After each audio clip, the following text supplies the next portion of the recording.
Welcome back to the video. Thank you for the kind comments and the new subscribers. In this video I'm going to fit the wheel bearing, a new caliper, and just put it all back together. So here we've got a new washer with the tag on, spare shims, a couple of split pins, and I just want to slowly down to the stub axle. In here we have in order. So we've got the outer bearing. I received the pack of shims, so that's the spacer, the outer wheel bearing, and then the collar what goes onto the hub itself. So all I'm going to do is use my dial gauge, and I'm just going to keep removing and rearranging the shims to get the correct end float, which is between 2 and 4 thousandths of an inch. So again, it's looking good. You can just see there the bolt and the seal, but I hope in this video to complete it and have the road wheel back on and be able to drive the car. It's not been out for 2 months, not been started, so that'll be another thing. Will the car start? Okay, bye. Wish me luck and bye for now. Okay, I've got 4 thousandths of an inch end float. The bearings are not greased, and I've got the nut torqued up to 60 pounds per square inch. So you might be able to see, I'm just trying to see if you can see the gauge, but you can just see there, that's 0. And then you can see I've got there about 4. I know that the end float will close when I grease the bearings, so it's between 2 and 4. By the time I put the bearings, I might have 3.5, I might even have 3. I'm going to look if we can get the split pin in. Okay, bye for now.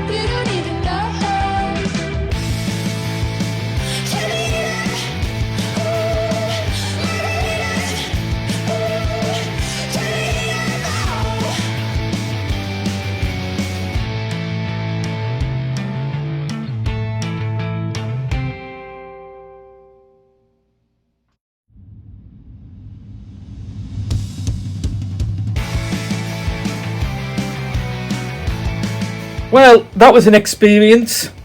It's taken me about 2 hours, and using various shims combinations, and eventually got the end float, greased the bearings, and then lost the end float, and then I've had to adjust the shims again after greasing the bearings, and I've got about 3 to 4 thousandths of an inch end float.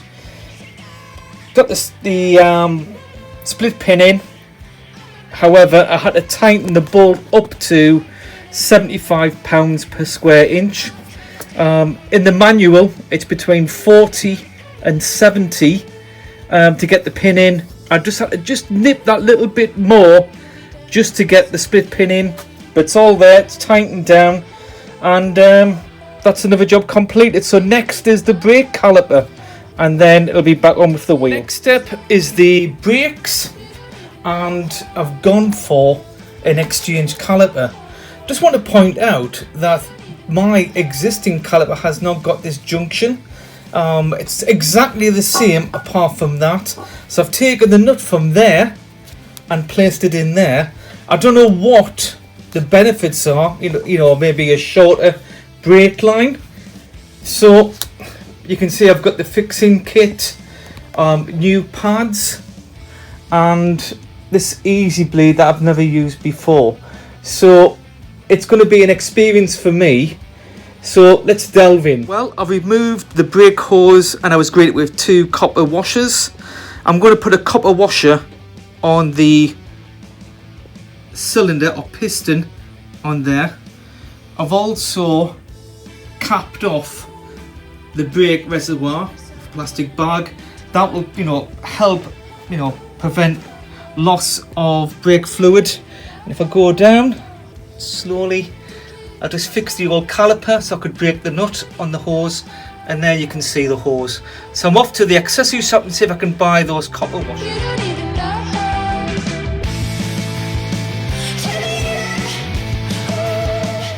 Well, it's been eventful, and one of the reasons, it's not the correct caliper. So I disconnected the brake line and I tried to fit it, and it's the wrong caliper. So I've put it back together. I need to bleed the system. I've put a new bleed nipple on, so that's where I'm up to.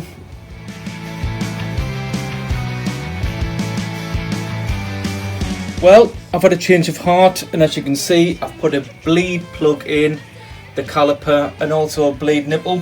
So they were well rusted, and I thought maybe I couldn't get them out, and I thought if I couldn't get them out, I'll just scrap the caliper. I've been working the pistons and they seem to be free. I am going to buy a rebuild kit, but I really want to get this car back together and back on its wheels. So I'm going to torque all the bolts which need to be, put the split pins in and bleed the system. So wish me luck. It's all torqued up and the split pins are in. And as you can see on the wishbone, and if I go around the other side, you will see split pin there.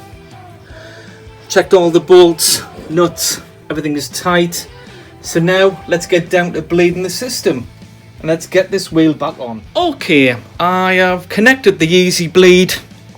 The bottle is empty. I've not put any brake fluid in there just yet. I've got the road wheel.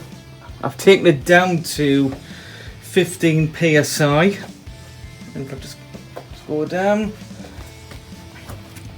just got a little container. It's not perfect, however, I'm more interested in the tube, and I'm just bleeding one side to begin with. Okay, let's have a go.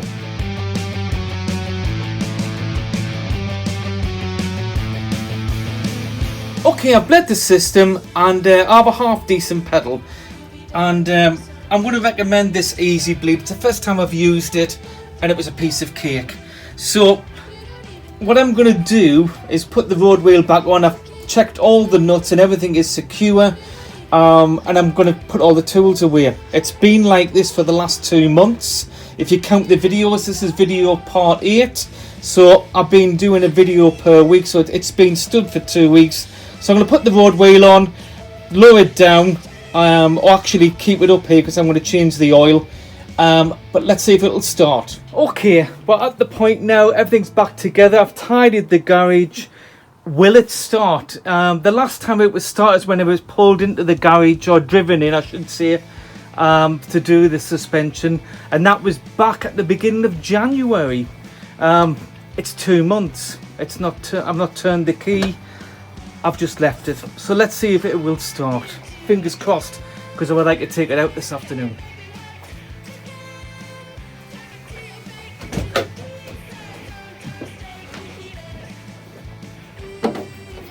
You might hear the fuel pump ticking.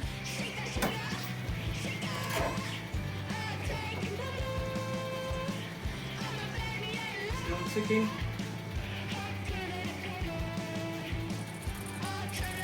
Ticking, still ticking. That's it. Just gonna wait. Right, to neutral. Here we go.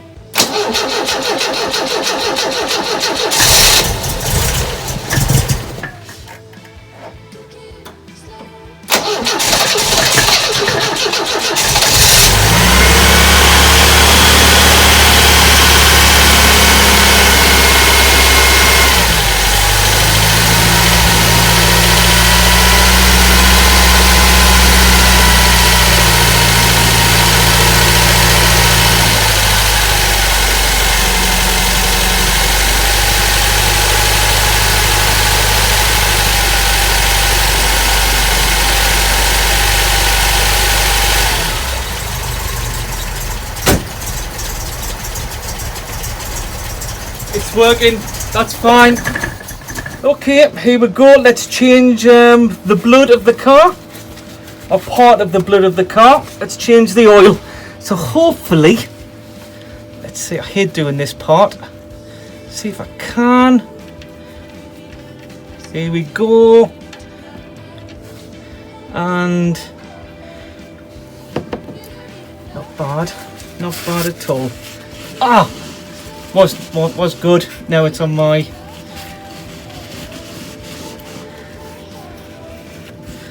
right. Okay, it's on my glove. Anyway, it's the garage floor is protected, so I'm just gonna leave it. Just push up there. Just gonna leave it. Give it 10 minutes or so. Remove the filter, and then renew the washer on the sump plug and tighten it up again. Simple as that. But every spring, March, April, I always give the car an oil change. Some people do it in the October before they put the car away. I normally just do it in the April, March, just about the first drive of the year. Okay, now off of the oil filter. I've got one of this, really good. So here it goes, on it goes. And again, it's just hand tight when you're putting the new, making sure, no wires, no. Right, here we go. And it's coming off. Oh.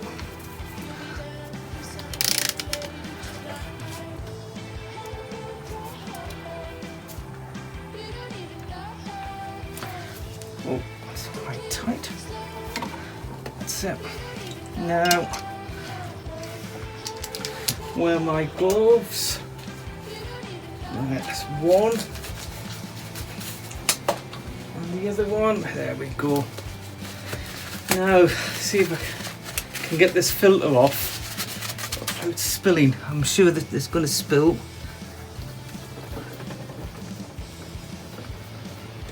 That's it. Right, let's dispose of that. Just put it over there. And then I've got the new filter, Borg & Beck. I prefer this make. I don't know how people feel about that, but I do prefer Borg & Beck. That was a Fram, which still is a good make. Man filters are good, but I can't seem to get a filter. I'm just putting now. I'm sure people watching this video will know that you just put on. Some people say put clean, some clean oil. I haven't opened the, I haven't opened the tin yet, but just to help the filter seal. So now it has to be hand tight. So don't use the tool. And actually, I need to mop out. Before I do that, I need to mop out what's at the bottom of the filter housing. So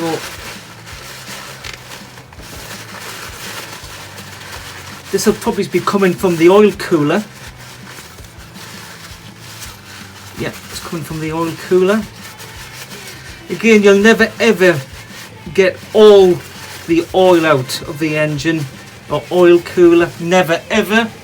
But what you are doing, this is quite dirty for you actually, but I didn't do a lot of miles during lockdown for obvious reasons. I'm gonna get another one. Actually, that's it.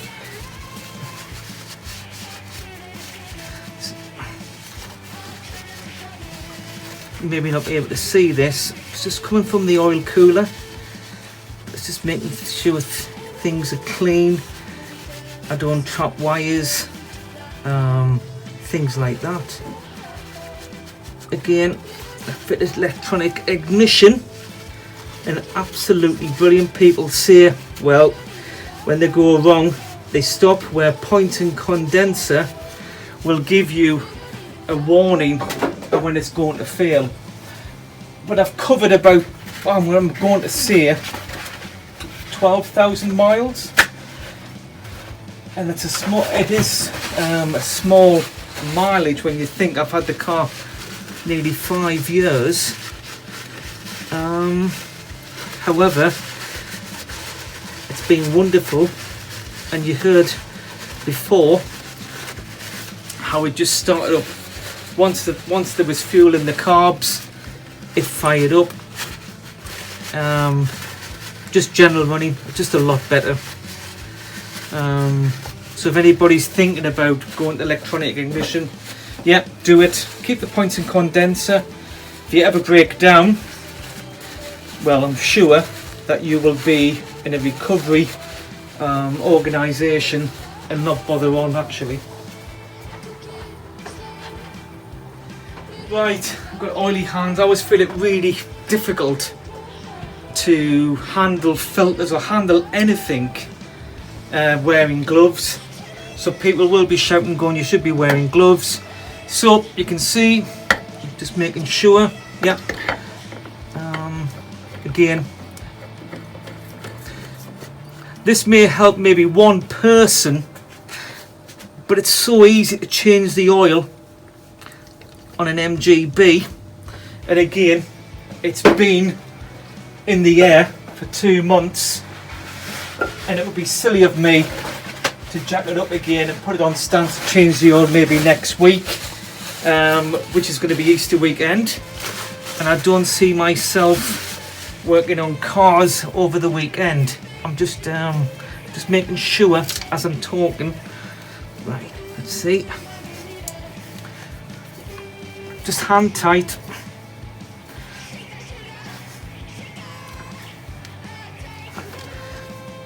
That's it. I'm gonna give that a clean. Actually, just again, when I have more time, I'll probably clean the distributor cap inside and out. But it's been a long time since I've drove the car, and I really want to take the car out later this afternoon after giving it a wash. This Saturday, the date I really don't know, just checking everything. So there we go. That's it. Just give it a good clean. I prefer a black filter rather than a white, doesn't show the dirt. So that's it. I'm not going to bore you with putting the oil in. I'm going to actually drop the car now and then put the oil in. The sump plug is in, it's tightened up. I haven't torqued it. I don't torque the sump plug. Some people do. It's just by feel. It's been now, what, 35 years of doing this. I'm not a mechanic, but I've changed oil on most of my cars I've owned.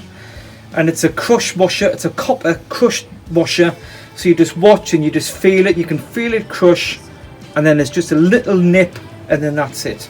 And that's all you need. There's no big heavy-handed arms of trying to. And again, I'm not a mechanic, I'm a hobbyist.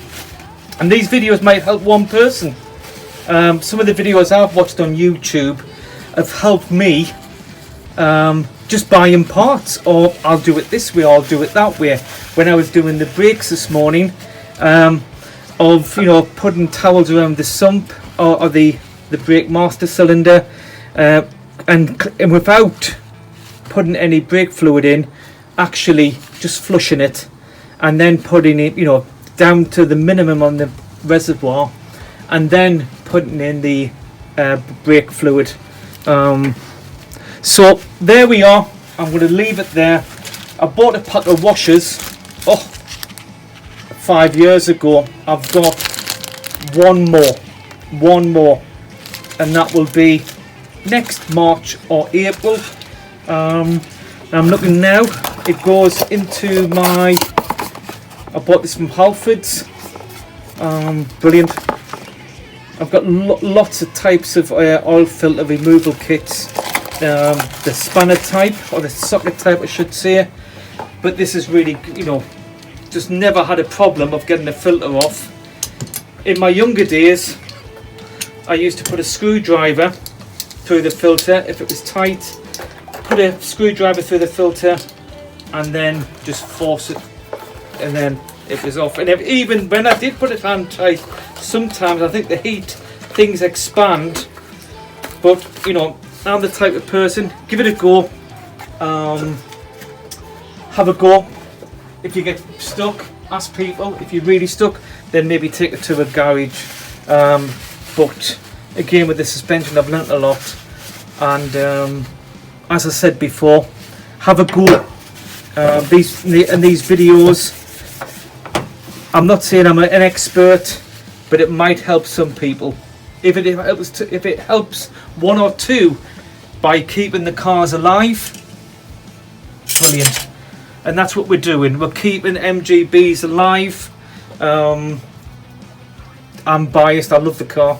I think it's an absolutely wonderful car.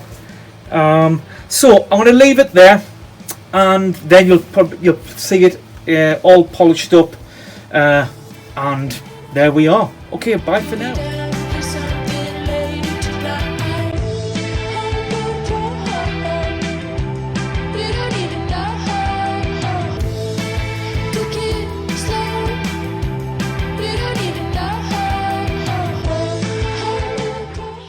I refitted the road wheel, I removed it from the jack stands, and I reversed the car out and placed it in the same position as I had at the beginning of this series of videos.